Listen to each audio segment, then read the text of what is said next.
fait de la plantation d'arbres ou d'arbustes, souvent on a le réflexe de faire un bassin d'accumulation d'eau tout autour, comme ça, en faisant une bordure de terre ou de paillis. Évidemment, le paillis, ça retient moins l'eau comme ça en bordure. C'est toujours mieux de le faire avec de la terre si c'est possible.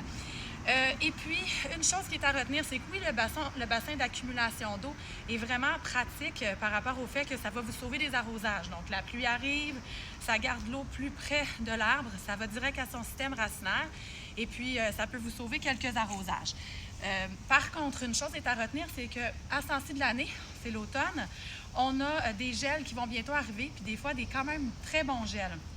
Donc, c'est une saison de pluie, il va y avoir souvent beaucoup de pluie, donc parfois l'eau va même s'accumuler, dépendant du type de sol que vous avez. Et puis là, si on a de l'eau qui s'accumule, puis on a un très bon gel qui arrive, ça va former de la glace. Et puis, la glace, vous savez que c'est de l'eau qui prend de l'expansion, alors ça va comprimer votre arbre ou arbuste et créer des fissures.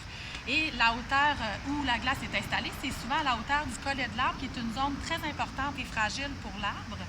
Et puis, du coup, ça peut lui causer des dommages suffisants pour le faire mourir même ou faire des entrées de maladies par la suite, puis au fil des ans, avoir plus de problèmes avec cet arbre-là ou cet arbuste. Donc, la solution est simple. Si vous voulez faire le bassin d'accumulation d'eau, assurez-vous de vous mettre une petite alarme, une petite note au calendrier pour ne pas oublier de le défaire à ce temps-ci de l'année. Donc, de toute façon, il va y avoir beaucoup de pluie, donc il n'y en a plus besoin. Et puis, simplement défaire votre bassin, comme ça, il n'y aura plus d'accumulation d'eau et pas de risque que tout ça lui arrive.